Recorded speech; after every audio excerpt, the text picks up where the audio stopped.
Assalamualaikum warahmatullahi wabarakatuh. Salam sejahtera untuk semuanya.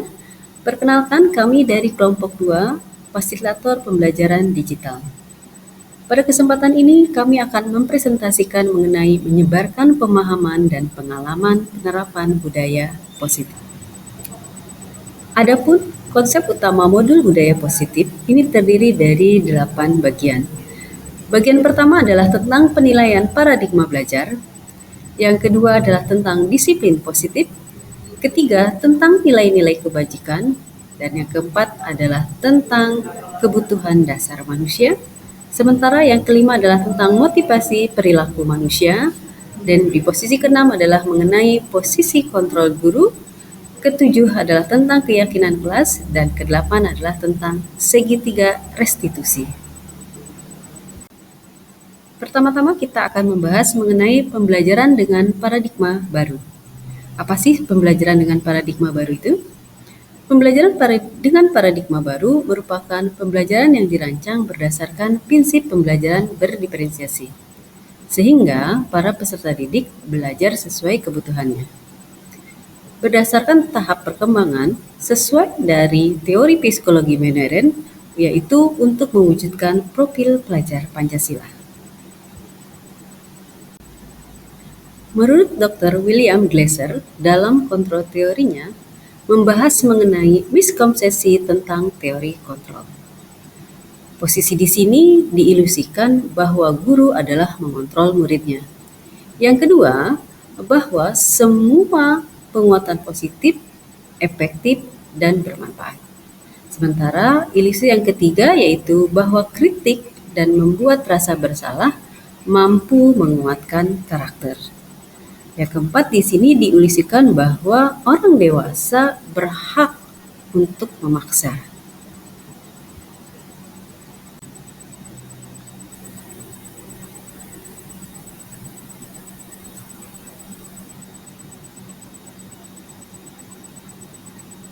Menurut paradigma stimulus respon kepada pendekatan teori kontrol, ini bisa kita lihat dari beberapa contoh-contoh di bawah ini.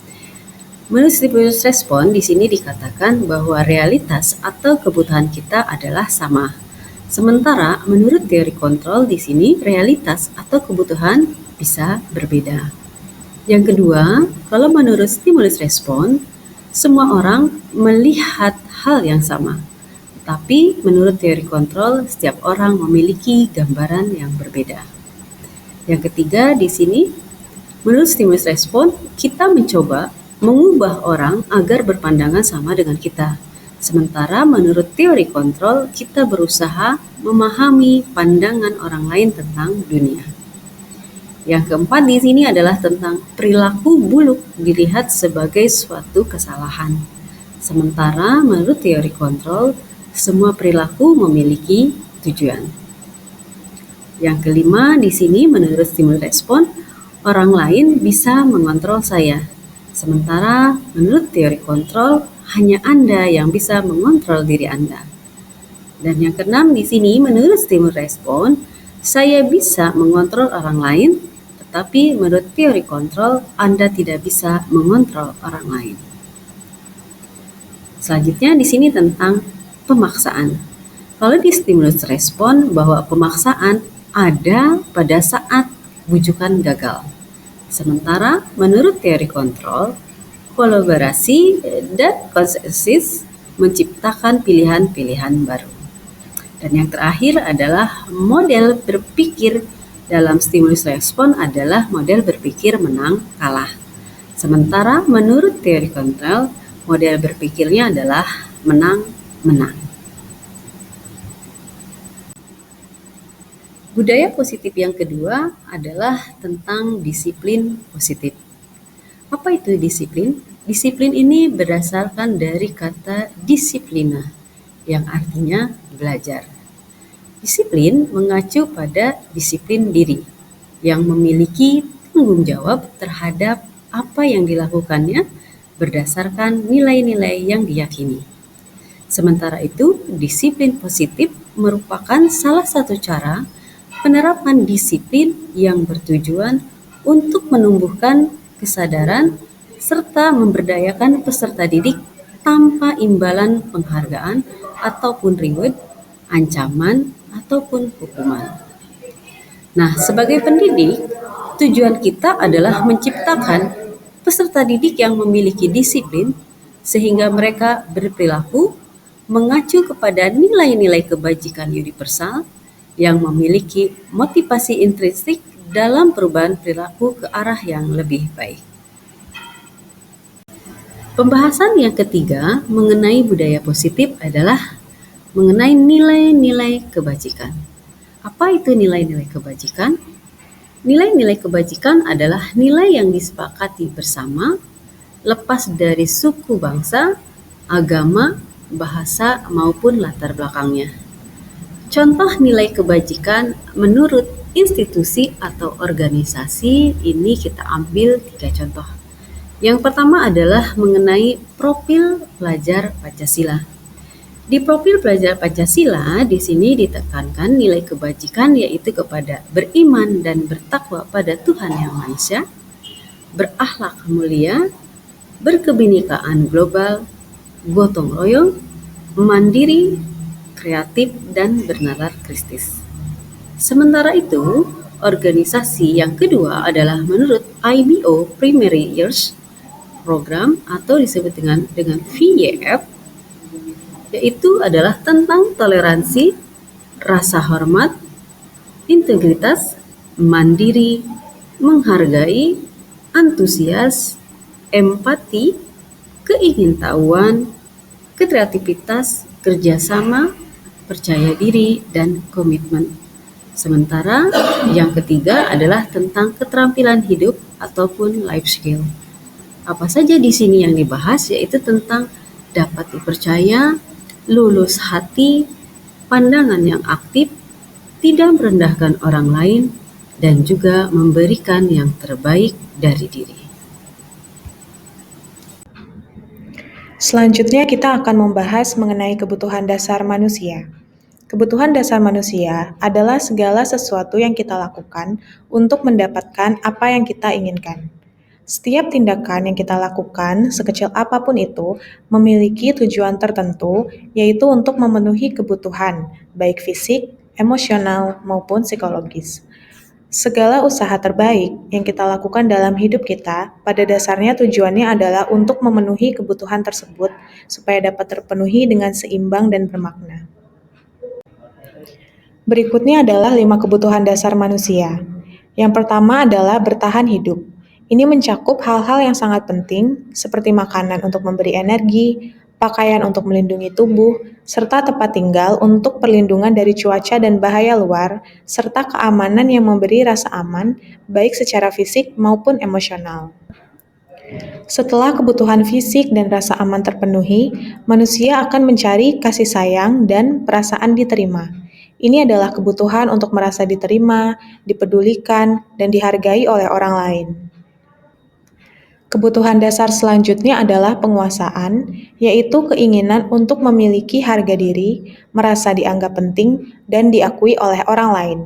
Manusia ingin berprestasi, memimpin, dan memiliki peran yang berarti dalam lingkungan sekitarnya. Selanjutnya adalah kebutuhan akan kebebasan, yaitu dorongan untuk menjadi mandiri dan memiliki kendali atas arah hidupnya sendiri. Kita pasti ingin mempunyai pilihan, kesempatan untuk mencoba hal-hal baru, dan kebebasan dalam berpikir, bertindak, serta mengambil keputusan. Yang terakhir adalah kebutuhan akan kesenangan. Manusia membutuhkan kesenangan dalam hidupnya. Ini terlihat dari dorongan untuk bermain, menikmati humor, merasakan antusiasme, dan tentunya tertawa. Tapi kesenangan ini bukan sekedar hiburan saja, melainkan juga cara kita untuk mengisi energi, memperkuat hubungan sosial, dan untuk menjaga kesehatan mental kita. Menurut Diane Gossen, dalam bukunya Restructuring School Discipline, motivasi terbagi ke dalam 2 jenis, yaitu motivasi ekstrinsik dan motivasi intrinsik.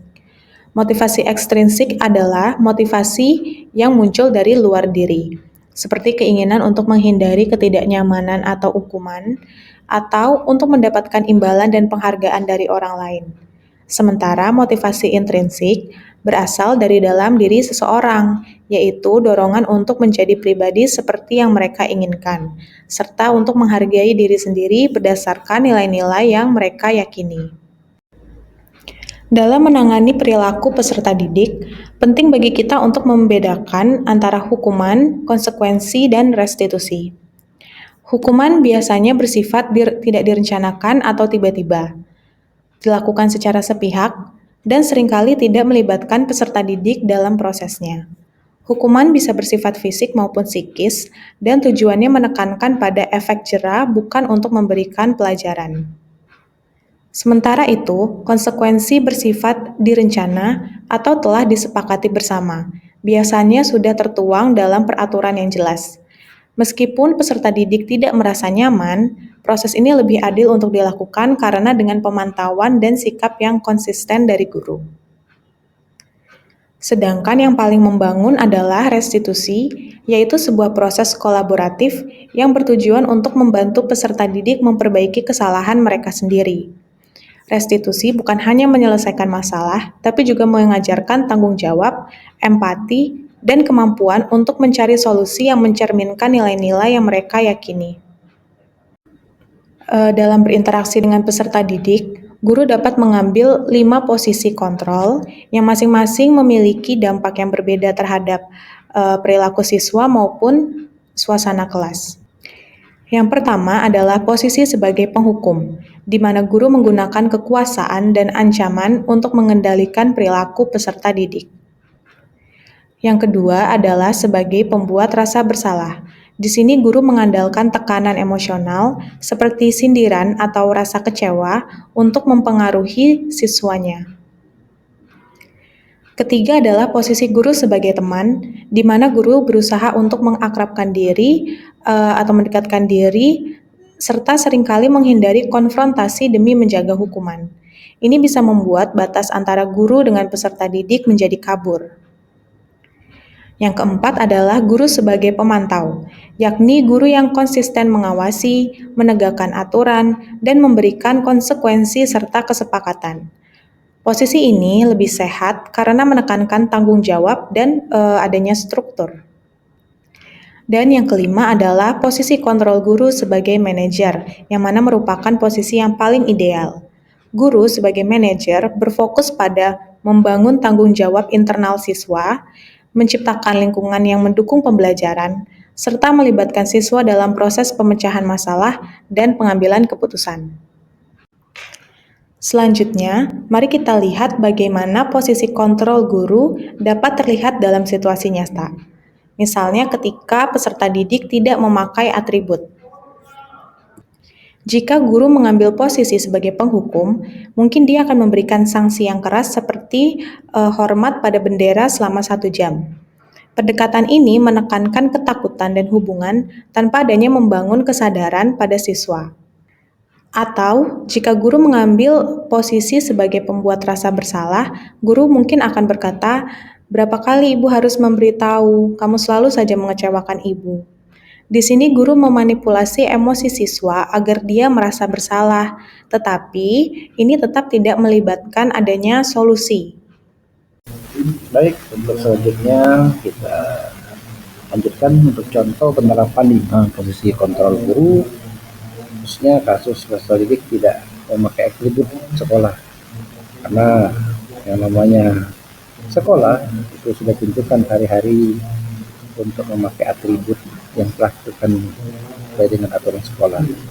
Misalnya kita dalam memberikan teguran kepada siswa, misalnya, ayo dong turuti peraturan sekolah, tolong bapak ya, sekali ini saja. Ya, yang sudah tidak apa-apa, lain kali jangan diulangi seperti ini lagi. Jadi kamu harus mengikuti aturan yang telah ditetapkan oleh sekolah. Karena ini kamu sudah melanggar peraturan khususnya peraturan sekolah, ya kamu tahu konsekuensinya. Jadi untuk apa? Supaya nanti ke depannya kamu menjadi orang yang bertanggung jawab. Dan juga nanti disarankan setelah upacara ini kamu jangan ke kantin dulu, artinya nanti setelah istirahat. Dan untuk yang telah melanggar itu jangan diulangi lagi untuk di hari-hari selanjutnya. Ya, untuk selanjutnya masih dicontoh penerapan 5 posisi kontrol guru, khususnya kasus peserta didik tidak memakai atribut. Nah, jadi kita sebagai pendidik, sebagai guru, jadi kita harus bisa memahami psikologis anak dan juga apa sesuatu yang ada pada anak. Mungkin kita bisa untuk supaya mereka itu sadar ada kata-kata yang tepat untuk mereka. Jadi macam pertanyaan biar mereka sadar, kamu tahu kesalahanmu apa? Nah, kira-kira kalau kamu salah bagaimana kamu memperbaikinya? Jadi anak itu timbul motivasi dalam dirinya untuk merasa bahwa dirinya itu bersalah atau untuk kedepannya bisa mereka memperbaiki kesalahan itu, tidak mengulanginya lagi. Untuk selanjutnya masih posisi kontrol kita sebagai guru. Kita sebenarnya memang sebagai guru kadang-kadang dibuat siswa itu menjadi kesal, kecewa. Sebenarnya untuk mengatakan saya kecewa sekali dengan kamu. Sebenarnya itu kalau dapat jangan ditampakkan di depan siswa. Kita boleh kecewa tetapi cukup dalam hati saja. Tapi kalau untuk diungkapkan ke siswa itu jangan. Memang kita kesal tapi kita menampakkan untuk yang positif. Memang kalau mereka benar-benar melakukan kesalahan ya kita buat suatu hukuman. Nah, hukuman ini yang sifatnya mendidik lah. Bisa saja dengan membersihkan apa lingkungan sekitar ataupun semacam kalau di SMK pelayaran itu dengan ya semacam hukuman-hukuman yang sifatnya disiplin ya kayak push up, squat jam dan sebagainya yang tidak memberatkan mereka. Baik, untuk selanjutnya di posisi kontrol apakah kamu, jadi kita sebagai guru ini selalu waspada untuk kita jangan sampai kita terucapkan ke siswa kamu tidak pernah benar melaksanakannya. Jadi seolah anak itu merasa selalu tidak ada yang benarnya. Kalau mereka merasa ada satu kekurangan. Jadi kita sebagai pendidik selalu memotivasi anak itu semangat supaya mereka itu jangan tertekan. Jadi karena mereka itu kan masih belajar, jadi belum sepenuhnya bisa dengan belajar mereka baru jadi bisa. Untuk selanjutnya di posisi kontrol apakah saya, jadi apa rencanamu untuk menyelesaikan masalah ini? Rencana kita apa untuk menyelesaikan masalah anak ini? Jadi kita harus tahu sebagai solusi dalam menyelesaikan masalah.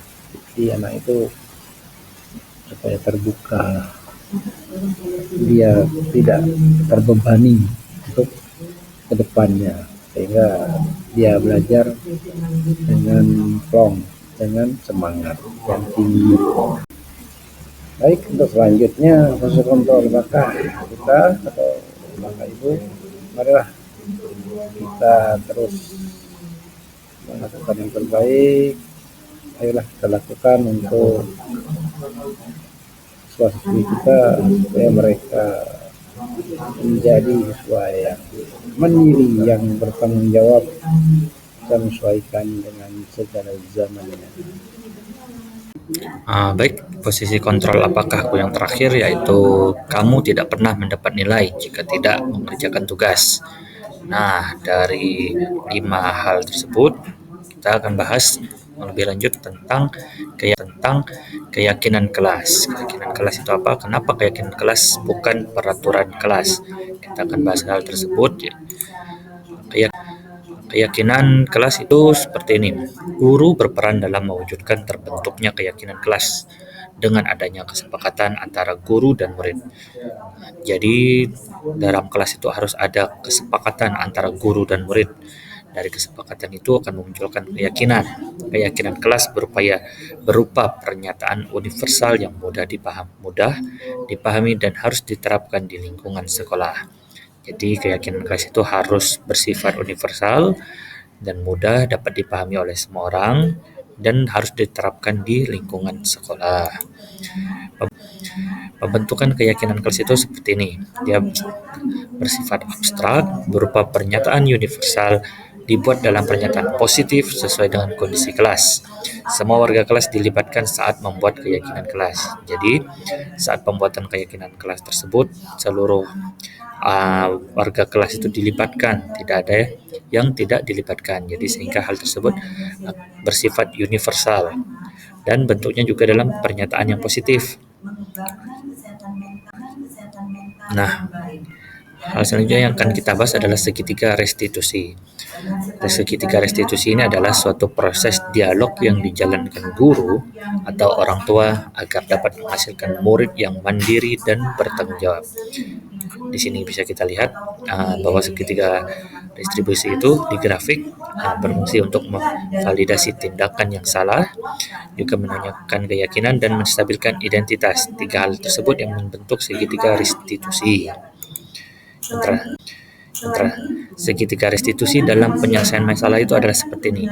Guru berperan sebagai manajer menggunakan segitiga restitusi dalam penyelesaian masalah melalui 3 tahapan, yaitu menstabilkan identitas, validasi tindakan yang salah, dan menanyakan keyakinan. Hal ini bertujuan untuk menghasilkan murid yang mandiri dan bertanggung jawab. Selanjutnya, menstabilkan identitas. Menstabilkan identitas itu ada 2. Pertama, berdasarkan prinsip membuat kesalahan adalah bagian proses dari pembelajaran. Dan yang kedua, menggeser identitas gagal ke identitas sukses. Sedangkan berdasarkan prinsip membuat kesalahan adalah bagian proses dari pembelajaran itu, contohnya adalah berbuat salah itu wajar. Tidak ada manusia yang sempurna. Ibu dan bapak juga pernah melakukan itu. Ibu dan bapak tidak mau mencari siapa yang salah. Tapi ibu dan bapak ingin mencari solusi dari permasalahan tersebut. Kamu berhak merasa begitu.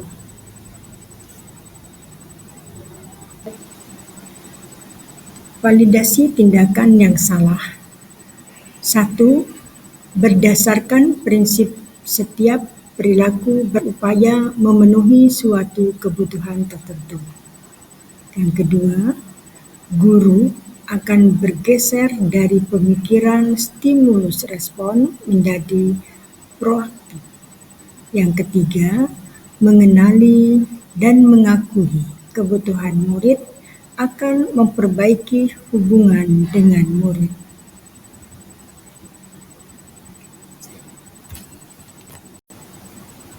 Ini adalah contoh kalimat validasi tindakan yang salah.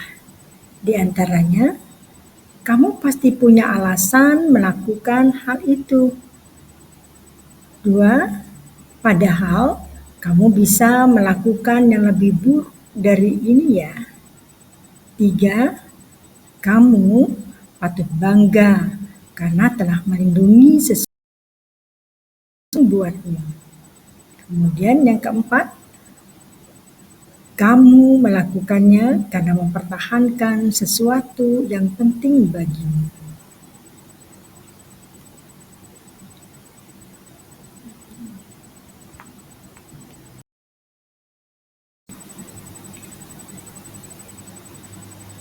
Selanjutnya menanyakan keyakinan, di mana murid akan diberikan pertanyaan-pertanyaan bermakna untuk memunculkan motivasi intrinsik. Contohnya ada di sebelah kanan, kemudian mampu mengaitkan keyakinannya dengan tindakan yang salah. Berikut adalah kita saksikan contoh penerapan segitiga restitusi.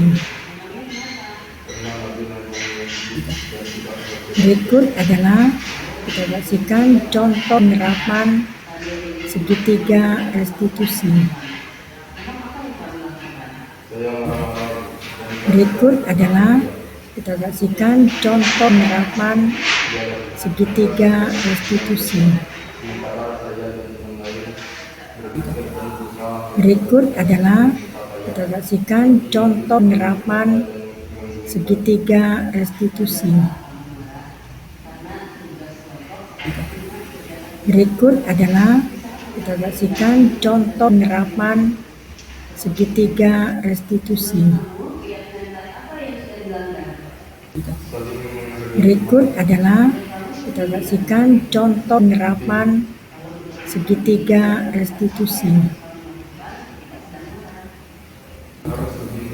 Berikut adalah kita saksikan contoh penerapan segitiga restitusi.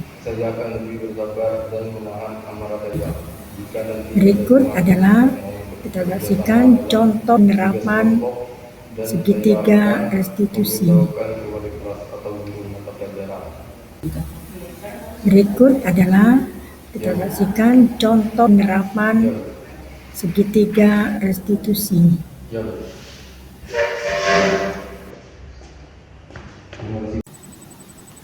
Sebagai penutup, kami sampaikan bahwa dalam penerapan program disiplin positif, hendaknya guru memiliki standar kepribadian, profesional, dan sosial yang baik, di mana guru mampu merefleksikan dirinya dalam posisi kontrol saat ini, bagaimana perjalanan dirinya sebagai among atau manajer yang menuntun murid-muridnya menjadi insan yang mandiri, merdeka, dan bertanggung jawab.